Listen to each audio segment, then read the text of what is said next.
안녕하십니까. 심리대화 LBC 소장 임철웅입니다. 오늘은 창의력에 대한 이야기를 좀 해보려고 해요. 제가 최근에 창의력을 키우는 최면도 하나 올렸거든요. 그래서 그거와 관련해서 실질적인 창의력, 이걸 이제 어떻게 키울 것인가, 혹은 뭐 어떻게 끌어올릴 것인가, 그거에 대한 얘기를 해보려고 하는데, 이 창의력은 굉장히 모순적인 개념이 좀 들어있어요. 심리적으로도 그렇고 여러 가지 실험의 결과도 그렇고. 그래서 오늘 제가 창의력이 일단 왜 필요한지 간단하게 좀 짚어드리고, 그 모순적인 우리의 무의식, 그리고 어떻게 해서 그걸 높일 수 있는가, 그래서 그걸 해결 방안까지 좀 들려드리겠습니다. 그렇게 내용 자체가 길진 않을 거니까요. 한번 따라와 보세요. 창의력이 왜 필요한가 같은 경우에는 제가 여기서 뭐 길게 말하려면 이것만 갖고도 몇 시간 강의를 만들 수 있겠지만, 일단 기본적으로 우리 시대가 굉장히 많이 변하고 있다는 게 창의력을 요구하는 그 원인이 되겠죠. 예전에는 예측이 굉장히 중요한 요소였거든요. 그래서 저도 뭐 어쨌건 공학을 하면서 저한테 가장 뭘 제일 공학 박사가 되면서 가장 뭘 열심히 했냐 하면 저는 뭐 결국은 데이터죠. 데이터를 가지고 어떻게 미래를 예측하는 거, 수요일을 예측하는 거, 뭐 데이터 마이닝을 통해서 어떤 그룹을 예측하는 거, 이제 그걸 참 많이 했는데, 지금은 이제 예측이라는 개념이 조금 더 좀 달라졌죠. 왜냐면 컴퓨터가 빨라졌으니까 굉장히 많은 자료를 가지고 그냥 샘플을 가지고 예측했다면, 이제는 그런 게 아니죠. 그냥 모든 것을 다 읽어버리고 AI가 그 예측을 해버리니까 예전과는 좀 다른 개념이죠. 그리고 어떠한 장인의 개념도 어떤 하나를 열심히 해서 그거를 꾸준히 해서 그 최고의 마스터가 된다, 이런 게 가능했는데, 이제는 어떤 걸 하나를 꾸준히 해서 마스터가 됐는데 그걸 꾸준히 하지 않고 어떤, 예를 들어서 앱을 깔면 그 마스터보다 더 잘해.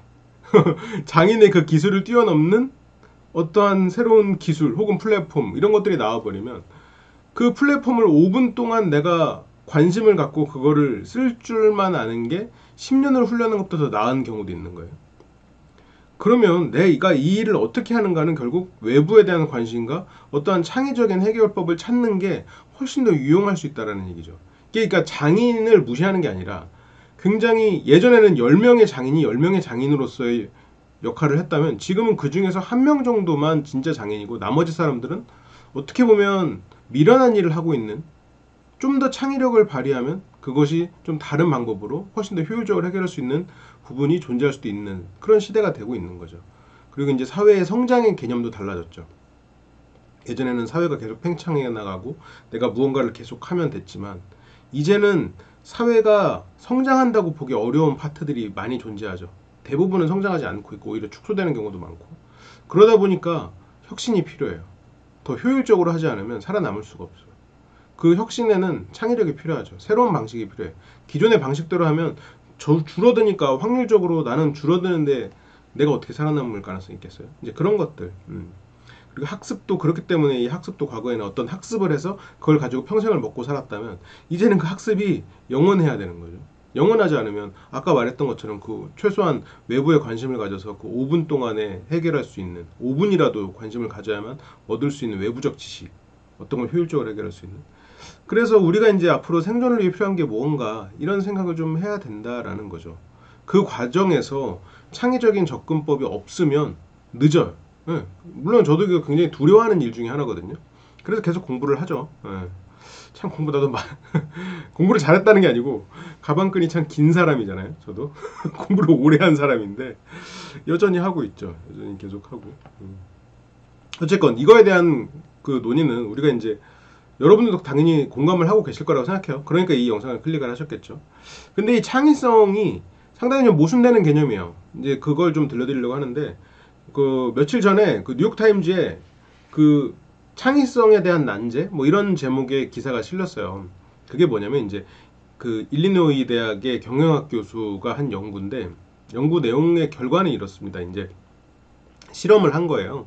그래서 이제 연구자들한테 이 창의적인 어떤 해결책, 그래서 그 창의적인 해결책을 좋아하느냐, 그러면 사람들이 이렇게 글씨로나 답변으로 자기가 의식하는 이 말로는, 아, 창의적인 해결책 좋죠, 뭐 이게 이렇게 창의적인 해결책이 좋다고 말해요. 근데 이 사람의 잠재의식이나 무의식을 이렇게 판단하는 쪽으로 들어가서 그 차원에서 검사를 해보면 창의적인 해결책을 싫어해요. 두려워하는 거예요. 큰 거부감을 느끼는 거예요. 왜냐면 너무 새로우니까. 이게 그러니까 미래에 대한 이런 어떤 불확실성이 없으면 이 본능적으로 현상을 유지하는 거. 그러니까 미래가 그냥 안정적이고, 예를 들어서 내가 오늘과 어제와 오늘이 같았다, 뭐 비슷했다, 그러면 굳이 내가 이런 어떠한 새로운 것을 하는 것을 사람들은 싫어하는 거예요. 창의적인 해결책을 내미는 사람을 싫어해요. 거부감을 느껴. 아, 쟤는 좀 불편해라고 느껴. 그래서 우리 사회 자체가 이게 인간의 기본적인 본성이란 말이죠. 그래서 우리가 뭔가 창의적인 해결책을 말하는 사람을 알게 모르게 따시키는 문화가 있어요. 그래서 우리가 어떤 창의적인 해결책이 있으면서도 입을 다무는 경우가 많지. 이게 우리나라 기사가 아니에요. 지금 외국 기사야. 근데 우리나라는 어때요? 더 심하지. 왜냐면 좀 집단 사고가 강하니까. 그런 눈치 문화가 있잖아요. 저 뉴욕타임즈, 뭐 뉴욕에는 눈치라는 말이 없어요. 눈치라는 단어가 없어. 근데 우리나라는 눈치라는 단어가 있잖아요. 이 눈치라는 단어도 이게 참 재밌는 단어인데 어쨌건 동양권에만 있거든요. 딱 정확히 눈치라는 거를 딱 영어로 번역하기가 쉽지가 않죠. 눈치의 그 개념을 다 담은 단어가 없죠. 어쨌건 우리는 더 심하지. 그러니까 저 잠재의식 속에서 이런 창의력을 가진 사람들을 불편해하는 이 마인드는 훨씬 더 심한 상태죠. 그러니까 이거 참 재밌는 개념이에요. 재밌죠.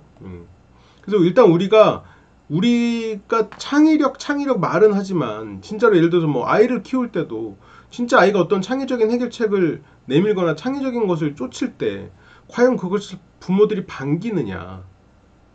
아니거든요. 아닌 경우가 많죠. 어떤 창의적인 거 무언가를 했을 때 이 정해진 룰대로 안 하면 아, 너 왜 그런 이상한 걸 해? 이렇게 되는 경우가 많단 말이죠. 그래 놓고 또 아이들한테 나중에 또 창의력 교육 무슨 센터를 보내. 남들이 하니까 무슨 뭐 그런 걸 해요. 실은 그 창의력을 키우는 건 일상 속에 있을 텐데 그게 참 이제 어떻게 보면 모순인 거죠. 그런데 모순의 결과물인 거죠. 그러니까 남들이 하는 걸 하고 뭔가 그런 센터에 가고 그런 교육을 받고 돈을 써야 무언가가 된다고 생각하는데 실제로는 그냥 일상 속에 우리가 젖어 있는 사람은 절대 이길 수 없거든요. 일상 속에 어떤 문화로 이게 젖어 있어야 그게 우리가 계속 흡수하는 거지. 일주일에 몇 시간 한다고 그게 큰 차이가 있겠어요? 일상을 그냥 그렇게 하는 사람은 절대 이길 수 없죠. 그래서 그걸 일상적으로 우리가 이제 어떻게 녹여내느냐. 그게 참 이제 우리의 어떻게 보면 과제죠. 우리가 이제 창의력을 진짜로 키우고 싶으면 그게 이제 우리의 과제입니다. 이 모순을 깨는 거. 우리의 잠재의식 속에서 창의적인 것을 거부하는 그 마음을 일단 이겨내야 됩니다. 창의적인 아이디어를 제시하는 사람의 말에 귀를 기울일 수 있는 거. 그 사람 말에 저런 아이디어도 있네 하고 재밌어 할 수 있는 거. 그 사람을 불편하고 이상한 사람으로 여기지 않는 거. 이게 일단 첫 번째 스텝이 되겠죠. 그래서 어쨌건 이 기사는 혹시라도 뭐 원문이 보고 싶으신 분들은 뭐 제목을 한번 찾아가서 보시고, 어쨌건 그래서 이 기사에서 이제 얘기하는 창의력이 저해되는 현실, 그거는 여기 기사에서는 이렇게 말을 해요. 반복되는 생활, 그리고 경험이 부족한 거, 그리고 뇌의 스트레스, 이렇게 얘기를 하는데, 이 뇌의 스트레스가 우리가 참 이 창의력을 얘기할 때 중요하게 다뤄야 되는 포인트 중에 하나예요. 여기서 이제 말하는 뇌의 스트레스는 어쨌건 무언가 우리가 많은 걸 결정하고 선택하는 과정에서 좀 피로가 쌓이고, 그러면서 좀 복잡한 선택을 하는 것을 좀 지양하게 되고, 피곤하니까 자꾸 선택하기 싫은 거지. 그러면서 무언가를 생각하기 싫어하고 새로운 아이디어를 낼 수 있는 에너지가 남지 않는, 그렇게 판단할 수 있는데, 그러면 이게 과연 그럼 뇌에 스트레스를 안 주는 게 좋은가? 그건 아니라는 거죠. 그 얘기를 하려고 지금 제가 실험을 두 가지를 좀 갖고 올게요. 창의력을 높이려면 해가지고 이것도 좀 된 실험이긴 한데, 그 캔자스 대학이랑 유타 대학이랑 또 어디야, 하여튼 대학 3개 교수들이 만나갖고 이걸 한 실험이에요. 근데 이 실험이 참 재밌어요. 이 3개 그룹으로 나누어서 가상현실을 체험을 한 거예요. 그래서 이 첫 번째 그룹은 이제 완전히 그런 물리학적인 법칙을 어기는 거. 그러니까 예를 들어서 막 큰 바위가 있어서 내가 막 다가가요. 그럼 그 큰 바위가 더 커 보여야 되잖아. 근데 그 막 다가가면 다가갈수록 막 작아진다거나 막 이제 그런 거죠. 그리고 막 중력이, 내가 이제 점프를 했는데 갑자기 막 위로 더 날아버리고 막 이제 그런 막 말도 안 되는 이제 그런 상황인 거죠. 1그룹은. 그러니까 우리가 이제 일상을 경험하지 못한 거. 2그룹은 가상현실이고 그렇긴 한데 우리가 이제 일상이랑 좀 비슷한 이제 그런 물리학 법칙이 유지되는, 그러니까 일상과 비슷한 뭐 중력도 유지되고 그냥 다 그런 거죠. 3그룹은 그 1그룹 아까 물리학 법칙을 거스른 그런 황당한 상황을 보는 거죠. 그냥 그 영상을 관람한 거예요. 그럼 여기에서 누가 창의력이 높아졌겠는가? 근데 또 이렇게 그룹을 나누고 보니까 왠지 1그룹일 것 같죠? 네, 맞아요. 1그룹인데 여기서 이제 인지적 유연성이라는 말을 써요. 우리가 이제 어떤 걸 볼 때 좀 유연한 사고가 생겨야 된다. 좀 생각이 열려야 된다. 그게 결국 창의력이란 말이죠. 지금 여기에서는 결국 물리학 법칙을 어기는 가상현실을 직접 체험한 그 경우에만, 보는 것도 안 되는 거죠. 그런 체험하는 경우에만 인지적 유연성이 증가를 했는데, 생각을 해보자고요. 지금 여기에서 어느 그룹이 가장 스트레스를 많이 받았을까? 뇌가 가장 많은 스트레스를 받은 건 어디예요? 1그룹이에요, 1그룹. 뇌의 스트레스가 창의력을 유발하는 거예요. 가장 새로운 경험을 한 거란 말이죠. 뇌는 기존과 같은 경험을 할 때는 뇌가 잘 안 써. 하다못해 봤던 걸 또 보면 뇌는 그닥 움직이지 않아요. 우리가 이제 카메라로 막 뭘 보는 거랑 눈으로 보는 거랑 카메라로 막 이렇게 흔들면서 뭐 어지럽잖아요. 그건 카메라의 모든 정보를 우리가 수집하기 때문이거든요. 근데 눈으로 여기 봤다 여기 봤다 이렇게 왔다 갔다 별로 안 어지러워요. 왜냐면 여기 봤다 여기 봤다 할 때 뇌는 같은 풍경을 그닥 처리하지 않아. 그냥 보는 거라고 우리가 느낄 뿐이지 뇌는 그닥 처리를 안 해요. 같은 그 고정된 거는 제거해버리기도 하고.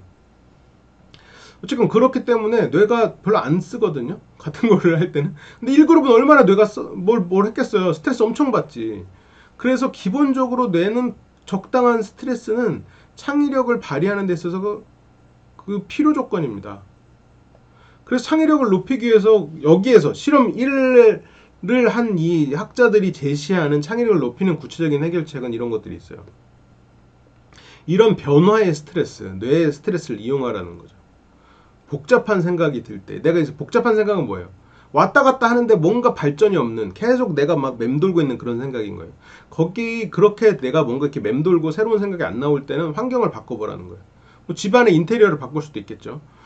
저는 개인적으로 되게 싫어합니다. 귀찮아. 새로운 요리를 해보는 거, 뭐 이런 건 저는 굉장히 선호하는 일이죠. 아니면 뭐 지인과 통화를 하는 거, 누군가와 통화를 하는 거, 아니면 뭐 악기나 언어 등을 배워보는 거. 그래서 안 하던 거를 해보는 거. 아니면 새로운 그 외부의 어떤 지식을 얻은, 혹은 꼭 지식을 얻지 않아도 돼요. 그건 변화를 줄 수 있는 내 일정한 패턴에 있어서. 그래서 여기에는 없지만 굉장히 좋은 것 중에 하나가 산책입니다. 산책. 뭐 산책은 내가 똑같은 길을 걷더라도 풍경도 다르고 그 안에서 여러 가지 뭐 날씨도 다르고 그렇기 때문에 상당히 도움이 되죠. 그리고 걸으면서도 여러 가지 내가 아까 말했던 그 인지적 유연성이 높아지죠. 그래서 그런 거를 한번 해보는 것도 좋고, 두 번째는 이제 어떤가 몰입해보는 거. 그래서 이 몰입은, 멀티태스킹은 이 몰입을 굉장히 저해하죠. 멀티태스킹이 실제로는 창의력을 낮춘다는 연구들이 제법 있어요. 이거는 제가 오늘 준비하진 않았지만 그건 뭐 나중에 멀티태스킹 자체를 제가 좀 한번 다뤄드릴 예정이거든요. 요즘 시대에는 멀티태스킹을 하면서 살 수밖에 없잖아요. 그렇기 때문에 멀티태스킹이 굉장히 우리의 어떤 것을 저해하고 있다라는 거를 좀 느끼죠. 근데 어쩔 수 없이 해야 되니까 최대한 좀 지양하는 수밖에 없는데, 어쨌든 그렇습니다. 그리고 뭐 네트워크 넓히기. 근데 지금 이 네 번째 거는 뭐 자연에서 시간 보내기여서 뭐 자연에서 시간을 보낸다. 자연에서 시간을 보낸 뒤에 창의성 테스트가 뭐 향상됐다 이러는데, 네트워크 넓히기나 자연에서 시간 보내기는 실은 그 변화의 스트레스를 이용하는 거와 상당히 밀접한 연관이 있죠. 변화의 스트레스를 이용하는 그거를 조금 더 확장해서 생각해보면 네트워크를 넓힌다거나 자연의 시간을 보낸다 뭐 포함된다고 느낄 수 있는 거죠. 그래서 기본적인 룰은 그 우리가 무언가 새로운 자극을 주는 거예요, 뇌에. 그리고 새로운 자극을 주고 그리고 휴식을 주고 그거는 이제 반복시켜서 하는 거죠. 그래서 이게 창의를 높이는 건데, 자 그러면 이게 다냐? 그건 아니야. 하나 좀 더 재밌는 개념이 있어요. 아까 방금 첫 번째 봤던 거는 가상현실, 무언가 새로운 어쨌건 뇌의 자극이에요. 뇌에 자극을 주는 건데, 그럼 두 번째는 어떤 키워드냐? 제약입니다. 제약. 창의력과 제약은 상당히 상충되는 개념이죠. 우리가 무언가의 제약을 받으면 창의력이 떨어질 것 같잖아요. 근데 이제 그렇지 않다는 실험이 있어요. 이 녹색 달걀과 햄 가설이라는 건데, 제약이 창의력을 촉진한다라는 거예요. 근데 여기 실험 방법이 좀 재밌어요. 그 라임이 있는 어떤 문장을 줘요. 뭐 생일 축하해요, 뭐 행운을 빕니다, 뭐 이렇게 그런 일반적인 문장을 쫙 나열하고 여기에 어떠한 명사를 줘서 이 명사를 넣고 이 문장을 더 확장해 봐라요. 그러면 그냥 명사를 줬을 때와 주지 않았을 때 어느 게 더 창의력인 결과물이 나올 거냐는 거지. 그 어떠한 단어를 줬을 때, 그 제약 조건이 있을 때 결과가 훨씬 더 창의적인 결과가 나온다라는 실험 결과가 있는 거예요. 그래서 예를 들어서 뭐 깃털을 줬어요. 깃털이라는 단어를 줬을 때 뭐 괜찮아요. 이겨낼 거야. 이런 말에서 깃털을 줬을 때 뭐 어떤 폭풍우를 견뎌내더라도 나쁜 날들이 깃털처럼 왔다 가니까 괜찮아질 거. 뭐 이렇게 예를 들어서 깃털이라는 단어를 넣음으로써 훨씬 더 이 사람이 평소에 생각하지 않았던 새로운 창의적인 결과물이 나오는 거죠. 근데 뭐 생일 축하해요. 거기에서 그냥 아무 제약 없이 하면은 행복한 파티 되세요. 뭐 이렇게 한단 말이죠. 그래서 기본적으로 우리가 어떠한 제약을 가지고 하는 거는 우리의 창의력을 높이는 데 도움이 된다는 거예요. 그래서 혼자서 아무것도 없이, 그러니까 평소에 공부를 해보고 그런 훈련이 돼 있는 사람은 창의적인 무언가를 할 수 있는데 아무것도 없는 상황에서 혼자서 창의적인 결과물을 만들어내는 건 쉽지 않아요. 그래서 공부를 어느 정도 할 때는 해야 나중에 그 창의적인 것도 할 수가 있는 거죠. 그러니까 룰을 배우고 그 시스템 안에서 내가 무언가를 좀 지루한 작업을 해야 창의적인 결과물을 뽑아낼 가능성도 존재하는 거예요. 이게 상당히 모순적인 개념 같으면서도 그렇지 않은 거죠. 그래서 이 창의력이 어떻게 작용할까? 그래서 제가 이제 여러분들한테 드리는 이제 마지막 이 창의력에 대한 메시지는 결국은 이제 크게 세 가지입니다. 크게 세 가지가 필요한 거예요. 첫 번째는 이 결국 뇌에 스트레스를 어느 정도는 줘야 된다는 거예요. 근데 이 스트레스란 단어가 너무 나쁜 게 우리가 받아들이니까. 왜냐면 우리가 어디 아파서 병원 가면 다 스트레스라고 그러잖아. 대충 다 스트레스면 다 답이지. 어쨌건. 근데 이거를 근육 운동으로 좀 치환해서 생각해보면 우리가 운동하는 거는 고통이잖아요. 그리고 어떻게 보면 일종의 물론 노동과 운동은 완전히 다른 개념이 있지만 약간 노동하는 것 같잖아. 힘들잖아. 지치잖아. 그리고 운동하고 오면은 그날 아무것도 못하는 경우도 있고 처음 운동하면 막 지쳐갖고 쓰러지고 막 아프고 뇌가 스트레스를 받으면 처음에는 창의력을 발휘할 에너지조차 없어요. 그래서 창의력을 저하시키는 거는 뇌 스트레스인 건 맞아. 우리의 운동 능력, 우리가 에너지를 쓸 수 있는 운동 능력을 저하시키는 건 갑자기 시작하는 운동인 건 맞아요. 근데 그걸 꾸준히 했을 땐 우리의 운동 능력이 늘어나는 것처럼 우리의 뇌가 스트레스를 계속해서 받는 훈련을 하면 기본적으로 창의력을 쓸 수 있는 에너지가 더 커지는 거지. 뇌가 스트레스에 익숙해져야 된다는 얘기예요. 그게 뇌를 강화시키는 방법이야. 그래서 뇌가 자꾸 새로운 거를 경험하게 해줘야 돼요.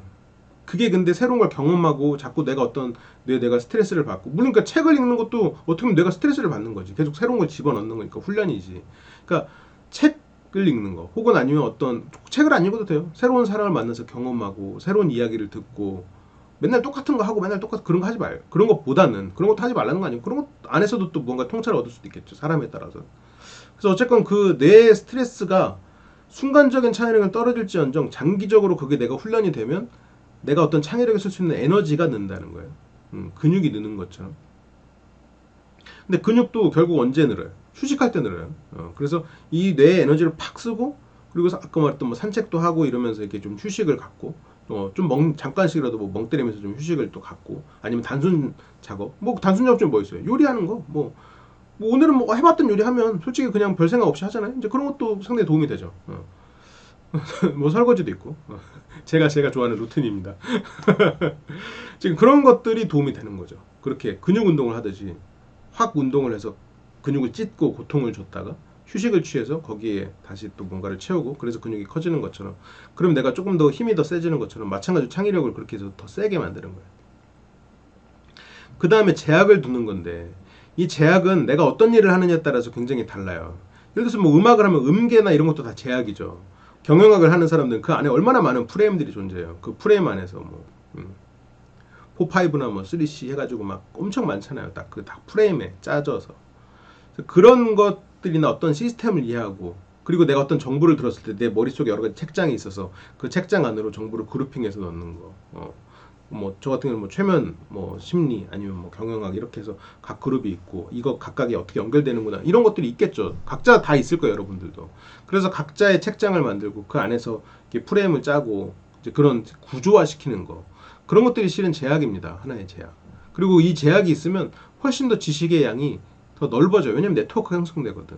그냥 완전히 다 헛부러져 있으면 아무리 많아도 얘네를 나중에 뭐 찾기도 힘들고 얘네가 연결성을 그런 걸 만들기도 힘들어요. 근데 어떠한 제약, 그 조건을 만들어서 얘네를 이렇게 딱딱 라벨링도 이렇게 해놓으면 나중에 찾기도 쉽고 이 안에서의 어떤 네트워크를 만들어서 새로운 지식을 내가 짜내기도 쉽죠.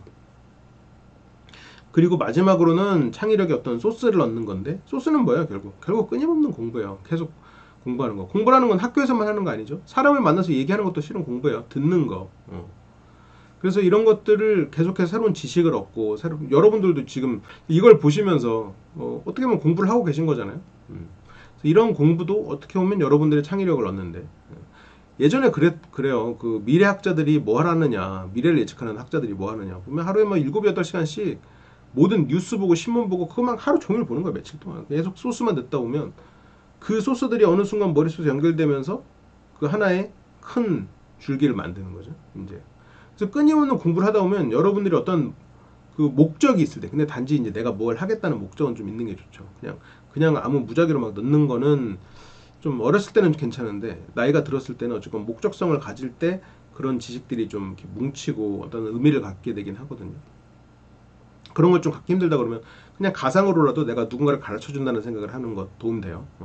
제가 이제 그런 식으로 해서 그 소스를 여러분들 안에 채워 나가는 거죠. 이제 그런 것들, 그리고 채워 나갈 때는 아까 두 번째 말했던 어떤 제약을 둬서 채워 나가는 거.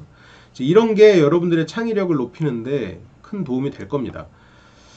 제가 며칠 전에 그 창의력 최면을 올리고 이게 너무 좀 막연하게 좀 드린 것 같아서, 그러니까 여러분들이 이제 순간적으로 창의력을 좀 높인다 했을 때 뭐 그런 영상의 도움을 받을 수 있지만, 기본적으로 창의력에 대한 개념은 좀 알고 있는 게 도움이 될 것 같아서 이렇게 영상을 좀 같이 준비를 했어요. 네, 좀 도움이 되셨길 바라고, 저는 또 여러분들에게 또 도움이 되는 또 다른 또 콘텐츠로 돌아오도록 하겠습니다. 시청해주셔서 감사합니다.